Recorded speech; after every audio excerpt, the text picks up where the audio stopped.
यति बेला मसँग संवाद गर्नको लागि पुण्य गौतम हुनुहुन्छ। पुण्य सर नमस्ते, यहाँलाई स्वागत छ। थ्याङ्क यू सो मच, धन्यवाद। हिजो अब निना चन्द्र राई लगायत केही मानिसहरूले संसदीय पार्टी छोडे पछाडि हर्क साम्पाङले एउटा स्ट्याटस लेख्नु भएको रहेछ। उहाँले ठ्याक्कै के लेख्नु भएको रहेछ भने म 3 वर्ष 6 महिनासम्म मेयरको पदमा बस्दा सधैँभरि विरोध मात्रै गरिरहने, त्यत्रो श्रमदान अभियान चलाउँदा कहिले नसगाउने, बरु विरोध गर्दै बस्ने, अनि आज पार्टीमा जोडिन आउँदा स्वार्थ लिएर आउने, अनि स्वार्थ पूर्ति नहुँदा फेरि गाली गर्दै टाढिनेहरूलाई के भन्छन् त दुनियाँ भन्ने हिसाबले लेख्नु भएको रहेछ। कसरी हेर्नु भएको छ पुण्य सर? अब होइन, हामीले हिजो पनि अलिकति संवाद गऱ्यौँ, आज तपाईँको यो विषयमा के धारणा छ? त्यस्ता तत्त्वहरूलाई अवसरवादी, मौका परस्त र स्वार्थी भन्छन् हर्क साम्पाङज्यू, माननीय हर्क साम्पाङज्यू। र अब उहाँले लक्षित गरेको नयन जिल्ला हो, निना चन्द्र राईजिल्ला हो। र अब उहाँले सोर्याना ठिक भन्नुभएको छ, किनभने तपाईँ जब स्वार्थको पोको पन्तुरो बोकेर आउनुहुन्छ, जब तपाईँ साइजका पद ताकेर आउनुहुन्छ भने सबै मान्छे त खुसी राख्न सकिँदैन, कोही न कोही निराश त हुनै पर्छ। हेर्नुहोस्, पार्टीमा आउने भनेको सिद्धान्त प्रेरित भएर, विचार मन परेर, दृष्टिकोण मन परेर, देशको सेवा गर्न। अझ उहाँहरूको त पार्टीको नाम श्रम संस्कृति छ, लेबर कल्चर स्थापित गर्नको निम्ति म जिन्दगीभरि केही पद नपाए पनि म विचार सिद्धान्तमा प्रतिबद्ध हुन्छु। देश जनता विकास समृद्धिको पक्षमा चटाइको गुन्द्रीमा बसेर हर्क साम्पाङले जस्तै श्रम गर्छु भनेर आउने हो, सम्मान सघाउने हो। होइन, पद भनेको त एउटा क्षणिक अवसर हो। आज छ, भोलि छैन। हिजो को पदमा थिए ती सबै आज छन्, आज को छैनन्, भोलि ती सबै हुनेछन्। आज भएका भोलि रहँदैनन्, हिजो भएका आज छैनन्, र भोलि हुनेवाला आज छैनन्। त्यस कारण धैर्यता गर्न नसक्नु, पदलाई नै प्रमुख बनाउनु उहाँहरूको भुल हो। र उहाँ नैना चन्द्रहरूको जुन जमात, निना चन्द्र राईजीहरूको जमात छ, जमात नभनौँ, 2-3 जना जो हुनुहुन्छ, उहाँहरूको चाहिँ मनोकांक्षा, महत्त्वकांक्षा के रहेछ भने हामी जसरी पनि मेयरको प्रत्याशी हुनुपर्छ भन्ने रहेछ। तर धनबहादुरजी जस्तो शिष्ट, मर्यादित, भला आदमी, श्रमको संस्कृतिमा रमाउने, इँटा बोक्ने, ढुङ्गा बोक्ने, गिटी कुट्ने, सोझो, इमान्दार र प्रतिबद्ध उहाँमा कैयौँ हर्क साम्पाङका गुणहरू विकसित भएको पाइन्छ। हर्क साम्पाङले आफ्नो उत्तराधिकारीको रूपमा जो चयन गर्नुभयो, सोह्रैआना बुद्धिमत्तापूर्ण र ठिक चयन गर्नुभयो। धनबहादुर राई धेरै डिजर्भिङ क्यान्डिडेट हो, ठिक हुनुहुन्छ, र त्यो आवेशमा थिएन, विवेकको साथ उहाँले चयन गर्नुभयो। अब त्यसो भए निना चन्द्र राईलाई चुनेको भए धनबहादुरले पार्टी छाड्नुहुन्थ्यो त? नथ्यो होला नि त। यद्यपि म उहाँहरूको पार्टीको होइन, तर पनि म आत्मविश्वासका साथ के भन्छु भने निना चन्द्र राईजीहरूले जे गर्नुभयो, भुल गर्नुभयो, आवेशमा आउनुभयो, र उहाँहरूले गरेको कुरालाई जनताले अनुमोदन गर्दैन। अब उहाँ त के भने पदै ताकेर आउनु भएको रहेछ। ए बाबा, दुनियाँमा पद ठुलो कुरा होइन भन्ने एउटा मानक स्थापित गर्नुपर्छ। यदि उहाँलाई कसैले म पदै दिन्छु, फलना तिलना पद दिन्छु भनेर ल्याएको भए त्यो पनि गलत हुन्छ। हुन त हर्क साम्पाङ जस्तै सबै छैनन्। मान्छेलाई सिद्धान्त, विचार, आदर्शले प्रेरित गरेर सङ्गठित गर्ने हो, पद दिएर आकर्षित बनाउने होइन, आकर्षित गर्ने होइन भन्ने मेरो मत हो। र निना चन्द्र राईजीहरूले त्यो बाहेक अरू पद पनि त पाउन सक्नुहुन्थ्यो। पार्टीको पद छ, अरू राजकीय पद आउन सक्थ्यो। पार्टीले दिने अवसर त यति सानो न हुन्छ, उहाँहरूलाई ठुल्ठुलो पदको महत्त्वकांक्षा रहेछ। त्यसकारण अब उहाँहरूले भनिरहनु होला, हावाले उडाउनु पर्ने कसिङ्गर, बढार्नु पर्ने कसिङ्गर हावाले उडाएर लग्यो भन्ने होला, त्यसो चाहिँ नबनौँ। तर निना चन्द्रजीहरू जाँदाखेरि केही फरक पर्दैन, किनभने उहाँहरू बसेर पनि उत्रो उपलब्धि त नहुने रहेछ नि त। आज धनकुटामा चाहिँ थुप्रै अब संसदीय पार्टीमा आबद्ध हुने, सदस्य लिनेहरूको चाङ्ने लागेछ। आज हर्क साम्पाङ त्यहाँ पुग्नु पनि भएको रहेछ। कसरी हेर्नुभयो? 1-2 जना गएर केही फरक पर्दैन, त्यसो भए आज जानेहरू जान्छन्, भित्रिनेहरू त्योभन्दा बढी हुन्छ। होइन, पार्टी भने एउटा रेलवे प्लेटफर्म जस्तो पनि हो। आज जो छ भोलि त्यो नहुन सक्छ, भोलि आउनेवाला आइरहन्छन् होइन। रेल निरन्तर रेलगाडी चलिरहन्छ, छुट्ने छुट्छन्, चढ्ने चढ्छन् भने जस्तो हो। तर एउटा कुरो चाहिँ के भने साँच्चै श्रमदाता, इमान्दार मान्छे गुम्यो भने चाहिँ चिन्ता लिनुपर्छ। अब पद ताकेर किसिम किसिमका साइजका पद ताकेर नै मलाई त्यही केटी चाहिन्छ, जसरी भने पनि, जे गरेर भने पनि त्यही केटी चाहिन्छ, सही बा पदको लागि मर्यादा गर्ने 12 हात्ती पटुकी बाँधेर आवेशमा आएर पदकै लागि लडीबुडी गर्नेहरू चाहिँ गएकै राम्रो। हजुर, अब पुण्य सर अलिकति अब अन्य राष्ट्रिय सवालहरूमा कुराकानी गरौँ। अहिले प्रधानमन्त्री बालेन शाहले 17 गते जेठमा संसदको रोस्टममा उभिएर जुन कुरा बोल्नुभयो, नेपालले पनि भारतको थुप्रै ठाउँमा सीमा मिचेको छ भन्ने अभिव्यक्तिले अहिले राष्ट्रिय राजनीति मात्रै होइन अन्तर्राष्ट्रिय राजनीति पनि तरङ्गित भएको अवस्था छ। अहिले कसरी हेर्नु भएको छ, एकजना विदेश मन्त्री भन्नाले बाहिरको अब विदेशको कुनै एकजना मन्त्रीले चाहिँ हामीले पनि छिमेकीको भूभाग मिच्या छौँ भन्दाखेरि आखिरमा भएको भूभाग पनि गुमाउनु पर्यो भन्ने हिसाबले कतै बालेन शाहले जसरी भारतको भूमि हामीले मिच्या छौँ भन्ने कुरा गरे, त्यसले गर्दा हाम्रो अहिले भइरहेको भूमि त कतै गुमाउनु पर्ने होइन भनेर सारा नेपाली चिन्तित भएको अवस्था छ। यसलाई कसरी हेर्नुहुन्छ पुण्य सर? अब बोर्डर इन्क्रोचमेन्टलाई भारतको ल्यान्ड इन्क्रोचमेन्ट टाइपले मिसइन्टरप्रिटेसन गर्ने बालेन शाहजीको यो अभिव्यक्ति अज्ञानताको पराकाष्ठा मात्रै होइन, जानी बुझिकन नेपाललाई कमजोर बनाउने एउटा गम्भीर देशद्रोही अभिव्यक्ति हो। र यस्तो अभिव्यक्तिले बोल्यो कि पोल्यो भन्ने उखान चरितार्थ गर्न सक्छ र कुटाई पनि खुवाउन सक्छ, बोलीले मिठाई पनि खुवाउन सक्छ भन्थे। या त देशैको भूभाग गुम्ने खतरा बढ्यो र यो वास्तवमा बालेन शाहले यदि नियत सफा राखेर कुरो गरेका थिए भने पनि अहिलेसम्म माफी माग्थे, संसदको रेकर्डबाट हटाउनु पर्यो भनेर पत्राचार गर्थे होलान्।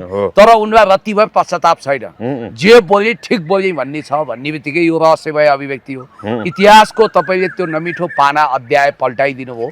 म त्यो विषयमा पनि अहिले आउँछु। इन्टरनेसनल मिडियामा यो कुरा खुब मसहुर छ कि एकजना युरोपियन विदेश मन्त्री, कुनै देशको विदेश मन्त्रीले हामीले फलनाको भूभाग अकुपाइड गरेका छौँ भन्ने कुरो गर्दाखेरि त्यो ल्यान्ड नै पछि गुमाउनु पर्यो। अन्तर्राष्ट्रिय अदालत आइसिजेमा मुद्दा पर्दा त्यसको एउटा नजिर छ, इन्टरनेसनल ल, इन्टरनेसनल जुरिस्प्रुडेन्स र तपाईँको डिस्प्युटेड ल्यान्ड सम्बन्धी कानुनले त्यो नजिर स्थापित गर्दा त्यो नजिरको कारण भोलि नेपालले लिपुलेक गुमाउनु नपरोस् हो। भारतले यही मुद्दा लिएर अन्तर्राष्ट्रिय अदालतमा गयो भने हामीले गुमाउनु पर्ने अवस्था हुन सक्छ। अर्कोतिर यिनले बेलायत गुहारेका छन्। बेलायतले भोलि मधेस नेपालको हिस्सा थिएन भनेर बयान दियो भने सुगौली सन्धि ताकाको भूभाग हामीले गुमाउनु पर्ने हुन सक्छ। त्योदेखि यताको त्यो विषयमा म फेरि आउँछु सिकेराउतको बयानको विषयमा। उनले बालेन शाहलाई स्याबास भनेका छन्। अब कुरा गरौँ बालेन शाहको यो प्रायोजित र खतरनाक अभिव्यक्तिमा। त्यसपछि रवि लामिछानेले इन्डियामा गएर नेपालमा भारतीय शिक्षा र स्वास्थ्यलाई विस्तार गर्ने भनेर एउटा राष्ट्रघाती सांस्कृतिक र शैक्षिक हिसाबले नेपाललाई उपनिवेश बनाउने कुरामा मन्जुर गरेछन्। र यिनले सुटुक्क लिपुलेखलाई भारतमा तोमसरणम गर्ने सम्झौता गरेका हुन सक्छन्। जसरी 2048 सालमा संसदमा ढाँटेर गिरिजाप्रसाद कोइरालाले टनकपुर सम्झौता गरेका थिए, त्यसै गरी कुनै सम्झौता रविले गरेका हुन सक्छन्। किनभने प्राकृतिक स्रोत साधन सम्बन्धी सम्झौता त 2/3 गर्न सकिन्छ, तर संसदको 2/3 पास गर्नुपर्छ, इन्डोर्स गर्नुपर्छ। तर रविले त्यहाँ जालसाजीपूर्ण तरिकाले आफू प्रधानमन्त्री हुनको लागि केही घटिया सम्झौता गरे कि भनेर पनि बेनिफिट अफ डाउट दिन सक्छ। होइन, उहाँ त्यहाँ उता भारतमा प्रवासी नेपालीहरूको सम्बन्धता उनले समृद्धिको ढोका खोल्न आएको हो। हल्लाको पछाडि नलाग्नु, बेकारको अनावश्यक विरोध नगर्नु, अनावश्यक चर्चा परिचर्चा नगर्नु भनेर पुरै चेतावनी शैलीमा बोलेछन् उनले। अरे यस्ता पुराना बेसुरा राग अलाप्न बन्द गर रविजी। तपाईँ 59-70 साल अगाडि राजनीतिमा हुनुहुन्न थियो, तपाईँले के बुझ्नु भएको छ? फरेन पोलिसी, इन्टरनेसनल रिलेसन, भारतको कुटिल चाल तपाईँलाई थाहा छ? मोदीहरूले तपाईँलाई कसरी तपाईँको जसरी पर्सिएको बोकोलाई सिँगार पटार गर्छन् अनि त्यसपछि जसलाई डेथ पेनाल्टी फाँसी दिनु छ उनलाई इच्छा भोजन गराउँछन् र जसलाई बढी सम्मान दिन्छन् त्यसलाई फसाउँछन्। हाम्रो देश सङ्कटमा परेको बेला यता बालेन शाहले देशको भूभाग भविष्यमा गुम्ने गरी घातक अभिव्यक्ति दिने, जबकि क्रस बोर्डर होल्डिङ वा ल्यान्ड इन्क्रोचमेन्ट भनेको चाहिँ तपाईँको बोर्डरको 10 गजा इन्क्रोचमेन्ट भनेको चाहिँ त्यो कुनै भारतको सीमा अतिक्रमण होइन। सीमा अतिक्रमण भने कस्तो हुन्छ, ल्यान्ड अतिक्रमण भने कस्तो हुन्छ भने जसरी नेपालको काला पानीमा हजारौं फौजले परेड खेल्छन्, भारतीय फौजले जसरी जङ्गी पिलर सारेर नक्कली जाली झेली कपटी रकमी नक्सामा नेपालको भूभाग पारिन्छ भने त्यो चाहिँ वास्तवमै भन्ने हो भने सीमा अतिक्रमण, ल्यान्ड अकुपेसन हो। तर नो म्यान्स ल्यान्डमा इधर उधर अलिअलि जग्गामा खेतीपाती गर्नुलाई जमिन मिचेको भनिँदैन। भारतले नेपालको 80,000 हेक्टर जमिन मिचेको, भक्तपुरभन्दा ठुलो जमिन मिचेको विषयमा उहाँलाई चिन्ता छैन। अब त्यही 80,000 भूभागलाई उसले लेजिटिमाइज गर्न मधेस पनि हाम्रो तिमीहरूको होइन हाम्रो भनिदियो भने के गर्ने? भोलि उसले बेलायत राखेर वा अरू राखेर अथवा आफू खुसी अन्तर्राष्ट्रिय अदालतमा गएर नेपालले यो भूभागमा हाम्रो कब्जा गर्यो भने हामी नाजवाफ हुनुपर्ने अवस्था हुनसक्छ। त्यस्तो नहोस्, भगवानको कानमा यो नपुगोस्। उतापट्टि मधेस र मध्य देश बनाएर युएनपिओ अनरिप्रेजेन्टेटिभ नेसन्स एन्ड पिपल अर्गनाइजेसनमा मधेस भन्ने देशको राष्ट्रिय गान, भाषा, लिपि सबै दर्ता गरेका घातक सिके राउत जसले मधेसलाई छुट्टै देश बनाउने सपना देखेका छन्। त्यसमा युरोपियन युनियनले पनि भित्रभित्रै भूमिका खेलेको छ। तपाईँलाई एउटा याद गरौँ, कुनै समय मार्शल ब्रदर टिटोले नेतृत्व गरेको असङ्लग्न परराष्ट्र नीति तय गर्ने देश युगोस्लाभिया त्यही युएनपिओमा दर्ता भएको युगोस्लाभिया टुक्रिएर त्यही युएनपिओमा बोस्निया हर्जगोभिना, कोसोभो लगायतका देशहरू बनेका छन्। मैले जान्दासम्म संयुक्त राष्ट्रसङ्घमा सूचीकृत भएको 190वटा देश थियो। हेर्दा हेर्दै 207वटा देश भइसक्यो। अहिले नेपाल विभाजित हुने खतरा नहोस्, भगवानसँग प्रार्थना गरौँ। अब यो म एउटा न्युज तपाईँलाई पढिबाची सुनाउँछु। बोल्यो कि पोल्यो, जब मन्त्रीको बोलीले एक राष्ट्रले भूभाग गुमाउनु पर्यो भन्ने छ। काठमाडौँ भारतले मात्र होइन, नेपालले पनि धेरै ठाउँमा भारतको जग्गा मिचेको रहेछ। यो कुरा मलाई प्रधानमन्त्री भएपछि मात्र थाहा भयो। आइतबार मात्र प्रतिनिधि सभा बैठकमा नेपालका प्रधानमन्त्री बालेन्द्र शाहले दिएको यो अभिव्यक्तिले अहिले नेपाल र भारत दुवैतर्फ ठुलो तरङ्ग पैदा भएको छ। यस अभिव्यक्तिलाई लिएर नेपालभित्र चर्को आलोचना भइरहेको छ भने भारतीय पक्ष उत्साहित छ। मुलुकको कार्यकारी प्रमुख अर्थात् प्रधानमन्त्रीले संसदको रोस्टममा उभिएर दिएको यो अभिव्यक्तिलाई स्थायी अन्तर्राष्ट्रिय अदालत पिसिआइजे र अन्तर्राष्ट्रिय न्यायालय आइसिजेले मुलुककै अभिव्यक्तिको रूपमा लिन्छ, किनकि राज्यलाई प्रतिनिधित्व गर्ने उच्च अधिकारीहरूद्वारा गरिएका यस्ता सार्वजनिक मौखिक घोषणा तथा अभिव्यक्तिले पनि बाध्यकारी एकपक्षीय कानुनी दायित्व सृजना गर्छन् र वक्ता तथा राज्य उक्त अभिव्यक्तिबाट पछि हट्न मिल्दैन। किनभने यहाँनिर सार्वभौम सत्ता सम्पन्न जनप्रतिनिधिले भरिएको संसदमा यो कुरा गरिएको हो। यहाँ कुनै एआईको बाहना गर्न मिल्दैन र उनीहरूले संसदको रेकर्डबाट पनि हटाउन दिएको छैनन्। राजसभावालाले हट्न मिल्दैन भन्ने नजिर पिसिआइजे र आइसिजेले सन् 1919 को इल्हेन घोषणा प्रकरणमै स्थापित गरेका छन्, जसमा तत्कालीन नर्वेजियाली परराष्ट्र मन्त्री निल्स क्लाउस इल्हेनको एक अभिव्यक्तिकै कारण नर्वेले ग्रिनल्यान्ड डेनमार्क समक्ष गुमाउनु परेको थियो। नर्वेको ग्रिनल्यान्ड कसरी डेनमार्कले कब्जा गर्यो भन्ने कुरोको यहाँ थोरै इतिहासमा तपाईँलाई बताउँछु। 1919 को त्यो इल्हेन घोषणा नर्वेका तत्कालीन परराष्ट्र मन्त्री निल्स क्लाउस इल्हेनले डेनमार्क सरकारलाई दिएको एक मौखिक अभिव्यक्तिकै कारण नर्वेको पूर्वी ग्रिनल्यान्डमाथिको दाबी मात्रै सकिएन, उक्त भूभाग डेनमार्क समक्ष गुमाउनु पर्यो। डेनमार्कले कब्जा गर्यो। खासमा त्यो सन् 1919 को इल्हेन घोषणा थियो, जसमा नर्वेका परराष्ट्र मन्त्री इल्हेनले स्पिट्सबर्गेन लगायतका अन्य अन्टार्कटिक क्षेत्रहरूमा नर्वेको दाबीप्रति डेनमार्कले विरोध नगर्ने हो भने नर्वेले पनि सम्पूर्ण ग्रिनल्यान्डमाथि डेनमार्कको सार्वभौम सत्ताको दाबीलाई विरोध नगर्ने। अर्थात् त्यहाँ त घुमाएर भनेका रहेछन्, तिमीहरूले ग्रिनल्यान्डमाथिको जुन दाबी गरेका छौ, जसरी नेपालको कालापानी लिपुलेखमाथि भारतले दाबी गरेका छ घुमाएर नभन्दा हो, त्यसै गरी तिमीहरूले ग्रिनल्यान्ड हाम्रो हो तर तिमीहरूले दाबी गर्यौ, त्यो तिमीहरूको दाबीमाथि हामी विरोध गर्दैनौँ भनेछन्। डेनमार्कको सार्वभौम सत्ताको दाबीको विरोध नगर्ने कुरा उल्लेख गरेका थिए। डेनमार्कले पिसिआइजे सामु यसरी तर्क गर्यो कि यो घोषणाले एक बाध्यकारी सम्झौताको रूप लियो अनि यही एकपक्षीय घोषणा कम्तीमा अन्तर्राष्ट्रिय कानुन अन्तर्गत कानुनी दायित्व सृजना गर्ने नजिर बन्यो। खासमा अदालतले आधिकारिक हैसियतमा इल्हेनले राखेको भनाइले यस्तो प्रतिबद्धताको प्रतिनिधित्व गर्दछ जसलाई नर्वेले पछि फिर्ता लिन सक्दैन भन्ने ठहर गरिदियो। पिसिआइजेको यो घोषणाले पूर्वी क्षेत्रहरूसहित ग्रिनल्यान्डमाथि नर्वेको आधिपत्य नै मान्ने भएको निष्कर्ष निकाल्यो। यसले गर्दा नर्वेको फैसला दाबी कमजोर हुन पुग्यो। यस फैसलाले क्षेत्रीय विवादहरूलाई आकार दिन कूटनीतिक सञ्चार र औपचारिक सम्झौताहरूलाई को महत्त्वलाई जोड दियो।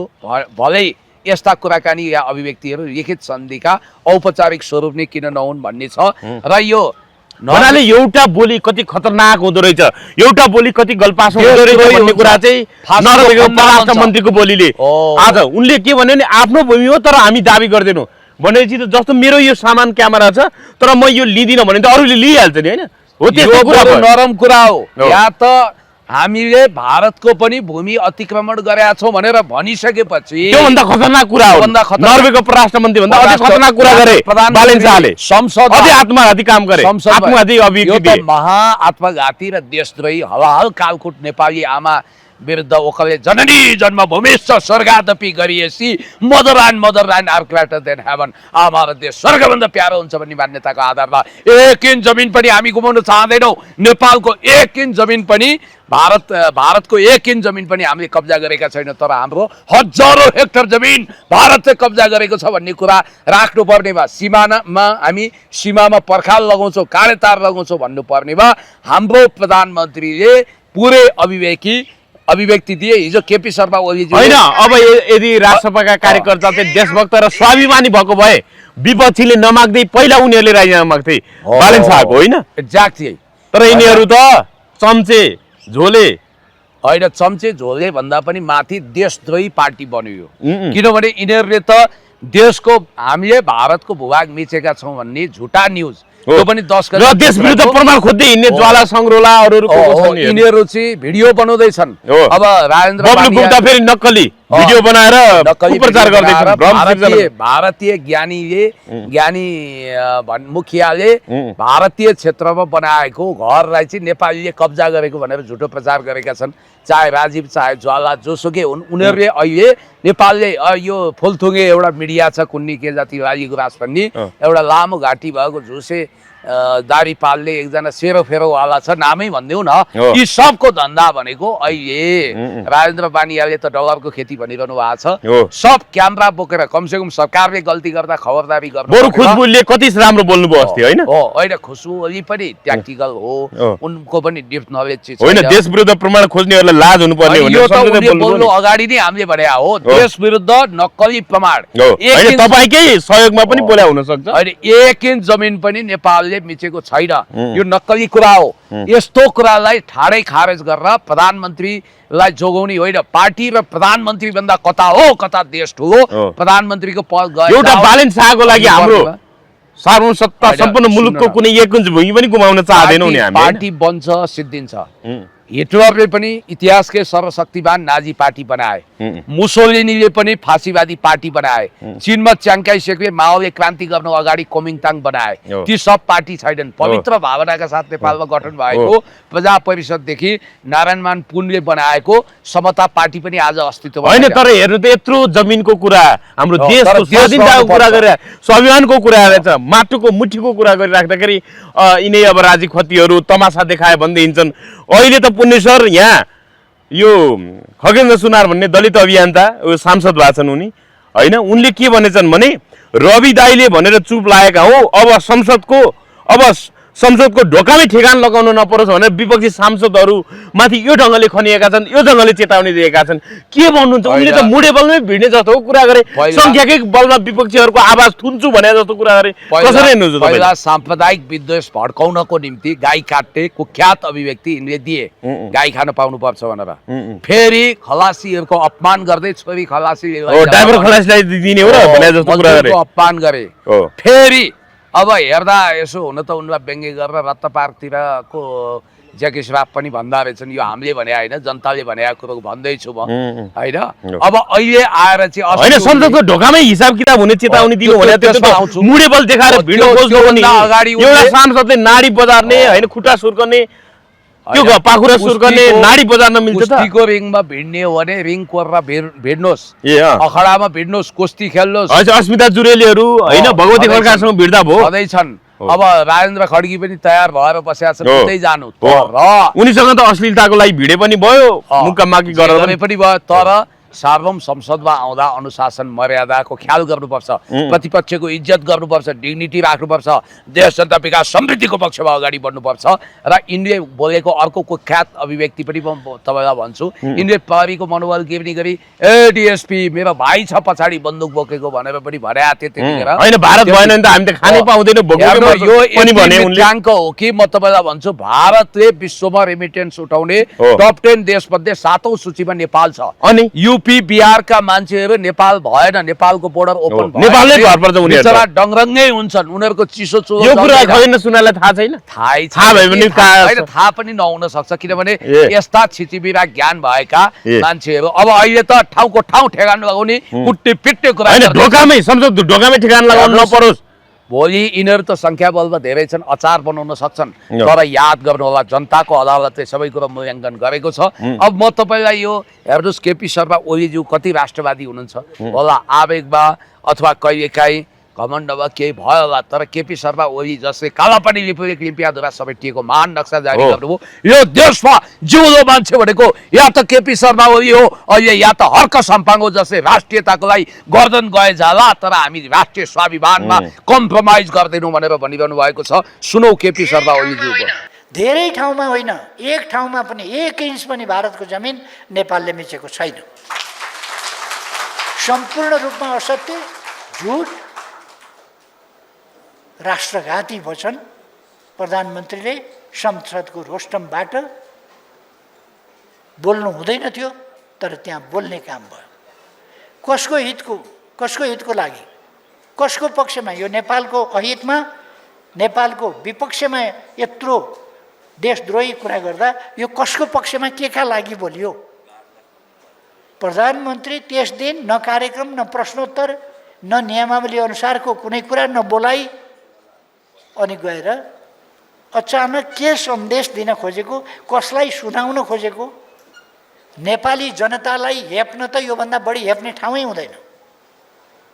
ठिक भन्नुभयो केपी शर्मा ओलीज्यूले। हर्क साम्पाङज्यू र केपी शर्मा ओलीज्यू जिउँदो सपुत हो, जसले राष्ट्रिय स्वाभिमानको धरहरा उचाइमा पुर्याउनु भएको छ, धरोहर थाम्नु भएको छ। अर्को जनकजी, हिजो पनि मैले अलिकति यहाँ इन्टरप्रिटेसन गरेका थिएँ, लेट मी टेल, अलिकति नयाँ साथीहरू हुनुहुन्छ डाक्टर सीके राउतको विषयमा। ओ यिनी जति राष्ट्रघाती त कोही रहन्छन् भनेर अहिले त सामाजिक सञ्जाल यिनको तीव्र विरोध भइरहेछ। पुण्य सर, हिजो पनि यिनलाई विखण्डनकारी भन्ने हिसाबले अब मस्जिद सुक्रेन भन्ने यिनले अभियानले चलाएका थिए। बिचमा अलिकति सुध्रेको होइन, यो मेरो माग चाहिँ अलिकति अराष्ट्रिय भयो कि अथवा भनौँ न यो देश विरुद्ध भयो कि भन्ने हिसाबले यिनले गल्ती रियलाइजेसन गरेको भन्ने हिसाबले चर्चा। फेरि यिनी बालन शाहको अभियोग त हुँसिरै अब नेपालबाट यो हिजो यो मधेस भनेर चाहिँ नेपालले अब होइन अब कब्जा गरे, अब यो स्वतन्त्र हुनुपर्छ भने जस्तो पो कुरा गर्छन् यिनलाई त देशै निकाला गर्नुपर्ने हो। यिनको एउटा झुटो इतिहास पेश गर्दै यिनले के भनेका छन् भने त्यही भएर मधेस, मध्य देश उर्फ मधेसलाई युएनपिओ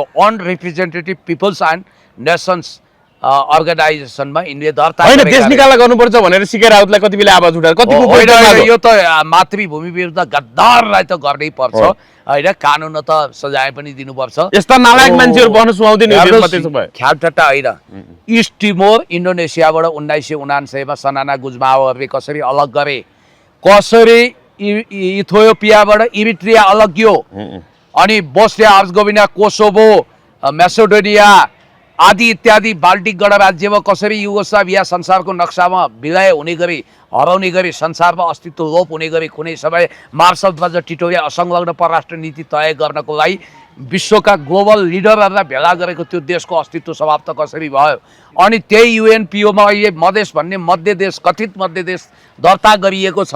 भोलि हेर्दा हेर्दै बालन शाहका यस खालका घटिया अभिव्यक्तिको कारण यिनीहरूले मधेस क्षेत्र नेपालको होइन भन्ने कुतर्क निर्माण गरेर, किनभने यहाँ बेलायत र वार्ताको टेबलमा बोलाउनु झन् खतरनाक कुरा छ। बेलायतले होइन मधेस त सुगौली सन्धि वरिपरि नेपालको थिएन भनिदियो भने त्यो भूभाग गुमाउनु पर्छ, किनभने अब भारत त वार्ताको टेबलमा बस्दा भन्छ खोइ खोइ खोइ हाम्रो भूभाग चाहियो, तपाईँहरूले दिनु पर्यो, तपाईँहरूसँग नक्सा छ कि छैन भनेर जाली झेली रकमी कपटी नक्सा उसले पछार्छ। हो त्यो बेलामा नेपालले के जवाफ दिने? अब सीके राउतको अभिव्यक्ति कति घातक छ। 1816 को सुगौली सन्धिलाई उनले हवाला दिए होइन। आज नेकपाले माइती गरेर पनि विरोध प्रदर्शन गर्यो। नेकपा नेता राजेन्द्र पाण्डेले भन्नुभयो बालनले देश विरुद्ध बोले, अब संसदबाटै माफी माग्ने वा राजीनामा दिने, दुई मात्र विकल्प छन् उनीसँग। होइन, पहिला माफी माग्ने, संसदको रेकर्डबाट हटाउने, त्यसपछि खोरको राजीनामा दिने, होइन भने जनविद्रोहद्वारा गरिब दुखी रोगी असहाय सुकुम्बासीहरू जुरुक्कै उठ्नेछन्। खबरदार, धरानमा त्यहाँ हर्क साम्पाङको छातीमाथि बुलडोजर चलाउने कुरा भइरहेको रहेछ। धरानको बस्ती, दाङको बस्ती सबै तोड्ने, अदालतको आदेशलाई धोती लगाएर त्यसलाई समाप्त पारेर चारैतिर डोजर आतंक बचाउने र दुर्गा प्रसाईको अहिलेको अभिव्यक्ति एकदम सन्तुलित छ। उहाँले पनि भनिरहनु भएको छ सुकुम्बासीमाथि बुलडोजर खबरदार चलाउनु पाइँदैन। धरानमा समेत यिनीहरू सुकुम्बासीमाथि बुलडोजर चलाउँदैछन्। भोलि यहाँ राष्ट्रवादी सुकुम्बासी गरिब रोगी निमुखा जुर्कै उठेर बालटार वा सिंहदरबार कब्जा गरेर अब भोलि हर्क साम्पाङ पुण्य गौतम वा दुर्गा प्रसाईलाई मन्त्री प्रधानमन्त्री घोषणा गरे भने पनि आश्चर्य मान्नु पर्दैन। यहाँ म एउटा सीके राउतको घातक अभिव्यक्ति तपाईँलाई सुनाउन चाहन्छु। सीके राउत भन्छन् प्रधानमन्त्री बालेन्द्र शाहलाई मधेसी जनताले धन्यवाद दिनै पर्ने हुन्छ। अस्तिसम्म खुङ्खार आलोचना गरिरहेको थियो यो कसरी मधेसको छोरो भनेर। बेलायतको रोभरमा सीमाको पुनरावलोकन गर्ने हो भने सन् 1816 को बेलायत नेपाल सन्धिसम्म जानुपर्ने हुन्छ। बेलायत नेपाल सन्धिसम्म जानुपर्ने हुन्छ जसअनुसार 2 लाख रुपियाँको बदलामा, यो झुटो इतिहास हो है, 2 लाख रुपियाँको बदलामा मधेसको भूभाग नेपाललाई सुम्पिएको थियो। त्यो 2 लाखमा किन्यो भने कहाँ चाहियो? नेपालले उपनिवेश बनाए, नेपालले कब्जा गरेर मधेस छुट्याइदिए यस्तो भन्ने घातक नक्कली इतिहास उले हवाला दिँदैछ। सन् 1950 को नेपाल भारत लेख्ने काइती मान्छेको विषयमा नि बोलिरहनु पर्छ। होइन तर हामीले prevention is better than care यस्ता कुरामा सावधान त हुनु पर्यो। खबरदारी गरे सन् 1950 को नेपाल भारत मैत्री सन्धि अनुसार त्यो सन्धि खारेज हुने हो भने मधेस स्वतन्त्र हुन्छ। अलिकति म तपाईँलाई टर्म्स एन्ड कन्डिसन बुझाइदिन्छु। 1950 को सन्धिको धारा 48 को प्रोटोकल 3 मा उपधारा 3 मा त्यो प्रोटोकलमा के रहेछ भने नि जनक सर, यस अगाडि गरिएका सबै सन्धि सम्झौता स्वतः खारेज हुन्छन् भन्ने बित्तिकै सुगौली सन्धि खारेज भयो। उनीहरूको भनाइ जिकिर के छ भने सुगौली सन्धिको कारण मधेसलाई उपनिवेश बनाइयो। तर हाम्रो तर्क भने त सुगौली सन्धि खारेज भयो भने पूर्ववर्ती साथै पश्चिममा कहाँडासम्म हाम्रो भूमि हुनुपर्छ। हाम्रो तर्क त्यो छ। यिनले गलत अर्थ लगाए होइन। अब यिनीहरूको दाउपेचै लागू हुन सक्छ नि त। तपाईँको तर्क कहाँ बलियो हुन्छ? ब्रिटिसले पनि त्यो पूर्वमा टिस्टा पश्चिममा काँगडाको भूभाग लिन त हामीले युद्ध गर्नुपर्छ। तर भारत त सर्वशक्तिमान छ, उसले बेलायतसँग मिल्छ, फेरि नेपाललाई डिप स्टेटले टुक्राउन चाहेको बुझिन्छ। त्यसकारण उनीहरूको चाहिँ कुख्यात इतिहास अनुसार 1950 को सन्धि जगाएर मधेसलाई लिबरेट गर्ने, स्वतन्त्र बनाउने, मध्य देश बनाउने गेम प्लान अन्तर्गत, मास्टर प्लान अन्तर्गत बालेनको अभिव्यक्ति नआएको भनेर भन्न सकिँदैन। हजुर, अब राप्रपाको विषयमा कुराकानी गरौँ। बालेनको अभिव्यक्ति त्यही कारण आएको हुन सक्छ। हजुर, अब राप्रपाको विषयमा कुराकानी गरौँ। यो राजावादी दल राप्रपा त 1 दर्जन टुक्रा हुने जस्तो देखियो। पुण्य सर कसरी हेर्नु भएको छ? यहाँ राजेन्द्र लिङदेनले अब मार्ग प्रशस्त गर्नुपर्छ भनेर असफल भइसक्नु भनेर राष्ट्रिय प्रजातन्त्र पार्टीका प्रवक्ता जो संसदीय दलका नेता पनि हुनुहुन्छ, प्रत्यक्ष तर्फबाट एक मात्र जित्ने सांसद जुम्ली सांसद ज्ञानेन्द्र साईले भन्नुभएको छ। त्यसमा पुष्पराज पुरुषले के भन्नुभएको रहेछ भने राप्रपा प्रवक्ता ज्ञानेन्द्र साईले राजेन्द्र लिङदेनले चुनाव हारेकाले नेतृत्व छोड्नुपर्छ भनेर भनेछन्। तर भोट हेर्दाखेरि ज्ञानेन्द्र साईले ल्याएको भोट भनेको 14,000 भोट हो। हारेका राजेन्द्र लिङदेनको भोट 17,000 भोट हो। 6 प्रत्यक्षमा समानुपातिको पनि ज्ञानेन्द्र साईको क्षेत्रमा 6,000 चान्चुन छ, राजेन्द्र लिङदेनको त 15,000 चान्चुन छ। जनमत भोटकै आधारमा त हारेर पनि जित्ने त राजेन्द्र लिङदेन हुन् होइन र भन्ने कुरा गरेका छन्। कसरी यो पनि ठिक। अनि धवल शमशेरले पार्टी छोडे, हामी नयाँ शक्ति बनाउँछौँ भनेर छोडे। अब यो दुर्गा प्रसाईसँग मिलेर अहिले नयाँ राष्ट्रवादी पार्टी बनाउने कुराहरू गरिराखेका छन्। के हुन्छ भन्नु? यो पञ्चमण्डलको बासी क्लब यतिन्जेलसम्म चल्नु आफैमा आश्चर्यजनक होइन। दुर्गा प्रसाईको एजेन्डा मन पराउने छन् नि धेरै अहिले त होइन। मैले तपाईँलाई के भने अब दुर्गा प्रसाई र धवल शमशेर मिलेर नयाँ पार्टीलाई जन्म दिन प्रसव वेदना खेप्दैछन्। सायद राजाको इच्छामा पनि यो लिङदेन वाला सटर धेरै नचल्ने जस्तो देखियो।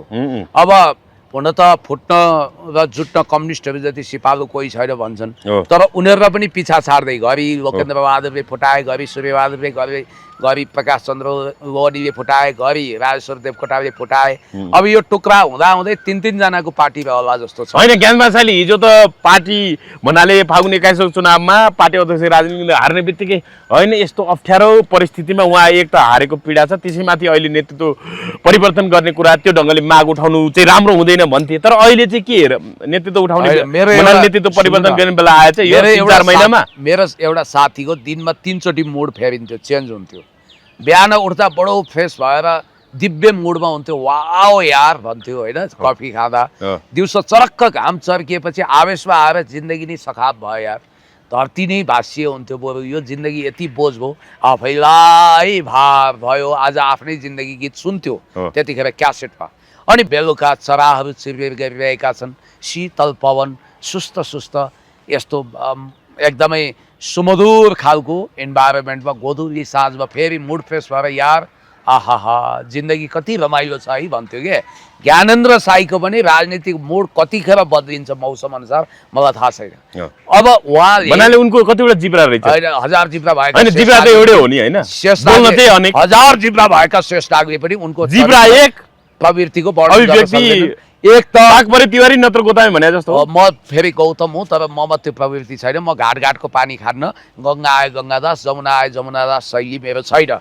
एक त ज्ञानेन्द्र साईले राप्रपामा डेरा लिएको 79 सालमा जम्मा 3 वर्ष हो। कसैले स्वीकारे नि नस्वीकारे नि त्यो लिम्बूको छोरो राजेन्द्र लिङदेनजी भनेको वास्तवमा कमल थापा पछि लगत्तै पार्टीमा आएको मान्छे। चार्जहरू लागे, अब विभिन्न खालका उनलाई चार्ज लाग्यो होला के होला, अहिले आलिसान महलमा बस्छन्। तर हिजोसम्म तिनकै तलुवा यिनीहरूले चाटे होइन, माई बाप भने होइन। अनि 2 महिना अगाडिसम्म टिकाराम यात्रीको प्रोग्राममा गएर राजेन्द्र लिङदेनलाई पीडा दिनु हुँदैन, उनले राजीनामा दिनु हुँदैन। हैन अहिले के हिसाब किताब मिलेन कि अब यो त के भने घर लेनदेन मिलेन कि? होइन सुन्नु न, त्यो होइन, चरम महत्त्वाकांक्षाले यो गगन पथमा जान खोज्या। तर यो कति महँगो र घातक हुन्छ म तपाईँलाई बताइदिन्छु। घरबेटीले तपाईँलाई घरमा राख्यो, पछि घरबेटीलाई नै घरबाट निकाल्ने दृष्टता भने जस्तै भयो। ज्ञानबहादुर साईको चाल देख्थे, अब कुटिल चाल देख्यो। अब यहाँ के हुनेवाला छ, आफ्नै घरबेटी राजेन्द्र लिङदेन निकाल्दै छन्। राजेन्द्र लिङदेन र कमल थापा मिलेर ज्ञानेन्द्र साईको साधारण सदस्यता खाइदिन्छन्, किनभने मण्डलीहरू अलि उग्रनी हुन्छन्। त्यसपछि ज्ञानेन्द्र साई टोपी हुनेवाला छ ज्ञानबहादुर साई, त्यसो भए हो जुम्ली सांसदको हरिबिजो हुनेवाला छ नामक बुकुरो सम्हाल्छन्। अब उनी यदि फेरि रासोपामा गयो भने त्यही दिनबाट समाप्त हुन्छन्, किनभने रासोपालाई उनले इतिहासमै सबभन्दा होइन रासोपा उनले रहर गरेको। तर रवि लामिछाने बालेनहरूले नै नपत्याएको यो केटो ठिकै हो, तर बलि बोल्छ भन्ने हिसाबले नपत्याएको ठिकै होइन, ठिकै छैन यो ए उग्र महत्त्वाकांक्षा छ भनेर हो। अब उनको पनि 12-27 कुरा धेरै गर्छ रे के ज्ञानबहादुर साईले भन्ने। यद्यपि भन्ने बाहिर तर्क छ के? राप्रपा पार्टी म मन पराउँदिन, राप्रपाको नीति ठिक छैन। राजतन्त्र र धर्मको एटिएम कार्ड भजाएर खानसम्म खायो। अब ऊ 12औं खेलाडीमा तब्दिल भयो। बडे बडे पार्टी त खोइलिँदै ताछिँदै भुतिँदै गयो भने राप्रपाको के कुरो र आफै त महादेव उतानोटाङ कल्ले देवा बर। जब ओह्राली लागेको हरिणको चाल हुन्छ तब मृगलाई पनि कुकुरले खेद्छ भन्छ। अब यो राप्रपा अवसान हुने बेला आयो। अब चाहिँ धवल शमशेरजी भलै यिनी पहिला एमाले थिए, पछि राजाको दरबारमा पुगे, त्यहाँ उनी राजावादी भए। होइन तपाईँलाई फेरि एमालेको पृष्ठभूमि हुनसाथ फेरि सुन्नु न, लिएर आउँछ कि होइन सुन्नु न, धवल शमशेर र होइन धरानको मेयरको उम्मेदवार बनेका धनबहादुर राई पूर्व एमाले पूर्व एमालेबाट वडाध्यक्ष बनेका हुन्। धनबहादुर राईको नि तपाईँले प्रशंसा गर्नुभयो, अहिले धवल शमशेरको नि तपाईँले फेरि धधबाडे नाम प्रशंसा गरे भन्दा प्रशंसा गरिहाल्नु। कम्युनिस्ट स्कुल पूर्व एमाले भनेपछि गर्वले छाती फुलिहाल्छ। तपाईँ कि इन्टरभ्यू दिनु कि म तपाईँको इन्टरभ्यू लिन्छु, कन्फ्युजन म इन्टरभ्यू दिइरहेको छु कि तपाईँले मेरो लिइरहनु भएको छ कि मैले तपाईँको ल्याएको छु, या कन्फ्युजन सृजना नगरौँ, हामी अन्तिममा पनि आएका हुन सक्छौँ। म यति मात्रै तपाईँलाई भन्छु कि धवल शमशेरहरू पनि खास हार्डकोर कम्युनिस्ट त होइन, तर स्कुलिङ चाहिँ तपाईँको पछि पाए। कम्युनिस्टको स्कुलिङका मान्छे सभ्य हुन्छन्, slang word rough word use गर्दैनन्। कम्युनिस्ट स्कुलिङको मान्छे राष्ट्रवादी जनतान्त्रिक हुन्छ भन्ने कुराको उदाहरण मलाई हेर्दा हुन्छ। अनि बुर्जुवा स्कुलिङको मान्छे कति रफ टप हुन्छ भन्ने उदाहरण चाहिँ खगेन्द्र के अरे त्यो सुनार र राजीव खत्रीलाई हेरे हुन्छ। त्यत्रो चर्चित मान्छेको थरै बिर्सने तपाईँले फेरि होइन। अब कहाँ मैले के को चर्चित अस्ति भर्खर चिनिया मान्छे हो।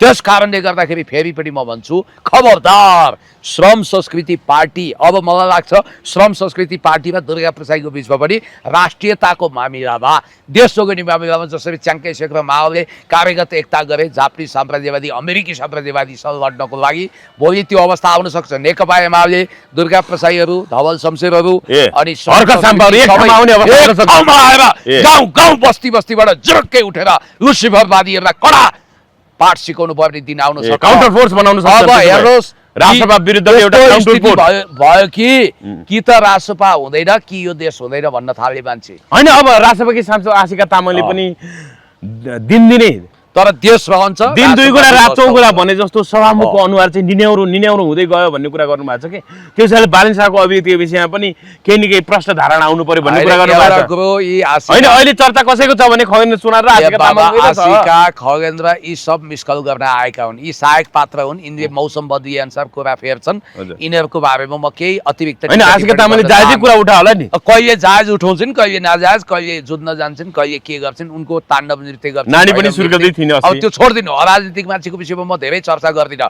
यो रवि लामिछाने भन्ने मान्छेले भारतमा गएर नेपालमा भारतीय शिक्षा र स्वास्थ्य फैलाउने स्वास्थ्य संस्थाहरू भनेर के गर्न खोजेको हैन ग्रेटर नेपालको नक्सा हिजो कार्यक्रममा झुन्डाउँदै थिए सीधा कुरा जनतासँग न्युज 24 टेलिभिजन काम गर्दा आज ग्रेटर नेपालको ज पनि सीमाको स पनि उठाएनन् तेरिका यो त सब भन्ने कुरा नै हो भनेर उनको मित्र रामकृष्ण ढकालले उहिले गाइसकेका छन् त खरानी ग्याङका मेम्बरहरू त्यत्तिकै भने होइन नि उनीहरूलाई र अर्को कुरो तपाईँलाई भन्छु यो ग्रेटर नेपाल भन्ने कुरो म फणिन्द्र नेपाल हर्क साम्पाङ केपी ओली हामीले ग्रेटर नेपाल भन्यौँ भने चाहिँ यी निर्दोष राष्ट्रवादीहरूले इभन प्रचण्डसम्मले भने यी निर्दोष राष्ट्रवादीहरूले देशलाई माया गरेर भने पूर्वमा टिस्टा पश्चिममा काँगडासम्म सुगौली सन्धिको कारण खाइदियो हामीलाई अब त्यो भूभाग चाहिन्छ भनेर हामीले निर्दोष राष्ट्रवादी भावना दर्शाएको ठहर छ हाम्रो शक्ति पुग्यो तागत पुग्यो हामीले अमेरिकी library of Congress British library नेपालकै ऐतिहासिक नक्साहरू भिडायौँ भने भोलि त्यो भूभाग फिर्ता पाउन सक्छौँ भन्ने हो तर बालेन शाहहरूको स्कुलिङले यदि ग्रेटर नेपाल भन्छ भने ग्रेटर नेपालको जनसङ्ख्या 8 करोड हुन्छ याद गर्नुहोस् नेपालीहरू 2 करोड छन् अहिले नेपालभित्र 1 करोड त बाहिरै छन् भोलि हामी प्रचण्ड बहुमतका साथ 2/3 मतका साथ नेपाललाई भारतमा ग्रेटर इन्डियाको हिस्सा बनाउने भनेर जनमत संग्रह गरेर हाम्रो भूभाग पनि गुम्न सक्ने खतरा हैन राजीव खत्रीले फेरि यता कहिले उनी यसो भिड हेर्छन् र जता मान्छे धेरै त्यतिको पक्षमा लाग्छन् भन्ने कुरा अरे अहिले अब हुन त फेरि यो अलि पुरानो पनि हुन सक्छ सामी संस्थाले भाइरल भएको छ जनमत संग्रह गर्यो भने 98% नेपाली राज संस्थाको पक्षमा हुन्छन् भन्ने हैन त्यो त्यसो भए त उनी राजवादी बने भइगयो नि राजसभाले त भने राम्रो अध्यक्ष हुन गइगा भइहाल्यो नि अब सिट खाली होला जस्तो देखियो हैन भुत्रो दिए त हो अध्यक्ष तर कुरा चाहिँ के हो भने हैन भाषा चाहिँ अलि तपाई भाषा यो भुत्रो भने सभ्य भाषा हो सुरेन्द्र हैन भुत्रो भने त के हो नि हैन त्यो त सभ्य भाषा हो सिल हो म स्ल्याङ वर्ड म राजेन्द्र खड्गी हो र थोरै स्ल्याङ वर्डहरू युज गर्न रफ वर्ड्स युज गर्न मलाई आउँदैन त्यस कारणले गर्दाखेरि तपाईलाई म सिधा भनिदिन्छु म कुनै जापानको मालिकलाई वा राजेन्द्र खड्गी होइन जसले यस्तो भाषा प्रयोग गरोस् तपाईलाई सिधा कुरा म स्पष्ट रूपमा भन्न चाहन्छु कि वास्तवमा भन्ने हो भने यी जो पात्रहरू छन् यिनीहरू जता काफल पाक्छ त्यति चरी डाक्छ टाइपका हुन् यिनीहरू राजनीतिक रूपमा पतित भइसके त्यो तिनै पात्र हो जसले भारतले को जमिन नेपालले बेचेको छ भनेर नक्कली प्रमाण जुटाउँदै हिँड्नेको बारेमा छ्या छ्या छ्या थितु थुतु ए भनेर हर्क सापाङले भन्नुहुन्छ नि थुतु थुतु थुतु छ्या छ्या छ्या छ्या छ्या छ्या गोइठेहरू भन्दै हो त्यही भावमा म के भन्न चाहन्छु भने खारेज गर्नुहोस् यिनीहरूको कुतर्कहरू अब के गर्नु पर्यो बालेन शाहले अब बालेन शाहले पहिला संसदमा आउनु पर्यो माफी माग्नु पर्यो देशवासीको नाउँमा दोस्रो लुगा लाएर माफी होइन दौरा सुरुवाल कोट सहित आउनुपर्छ माग त बढ्यो नि हैन माफी मागेर मात्रै पुगेन त्यसपछि संसदको रेकर्डबाट त्यो भिडियो अडियो हटाएपछि खुरुक्क उनले राजीनामा दिनु पर्यो तर व्हाट इज द नेक्स्ट हो के राजीनामा दिएर के राजीनामा दिएपछि खुरुखुरु गर्दा नि हैन रवि लामिछानेको मुद्दा टुङ्गिदैन रवि लामिछाने मुद्दाको डेमोक्रेट्सको तरनार गर्दनमाथि झुन्डाएको मान्छे हुनाले उनी प्रधानमन्त्री हुँदैनन् स्वर्णिम वाग्ले नव मुनरोवादी डक्ट्रिनको मान्छे हुन् हैन राष्ट्रपति अहिले 3 टुक्रा हुँदैछ स्वर्णिमको रविको बालेनको यिनीहरू रवि बालेनले राजीनामा दिने बित्तिकै त्यो पार्टीमा उनी साधारण सदस्य पनि छैनन् महाधिवेशन आयोजक सदस्य समिति सदस्य पनि छैनन् त्यो पार्टी टुक्रिन्छ त्यसपछि नेकपा एमाले नेपाली काङ्ग्रेस सबले मन पराएका पात्र राष्ट्रवादी पात्र हर्क साम्पाङले अहिले श्रेष्ठ टेलरिङमा अर्डर गरे हुन्छ मैले क्लास मनमोहन अधिकारीले पनि त्यही सिलाएको जुन ठाउँबाट प्रधानमन्त्री हुने बेला सुन्नु केही पनि हुँदैन त्यस्ता मुसाहरू अहिलेसम्म धरतीमा जन्मिया छैनन् जसले हर्क साम्पाङको कोट वा दौरा सुरुवाल काटुन् ती मुसाहरू त बालेनको दरबारतिर होलान् हो बालेन शाहले श्रेष्ठ टेलरिङमा चिटिक्क परेको दौरा सुरुवाल कोट सिलाउनु पर्यो र म प्रधानमन्त्री हुन्छु म देश सम्हाल्छु म देश विकसित गर्छु भन्ने सपना उनको पुरा हुन सक्छ है थ्याङ्क यू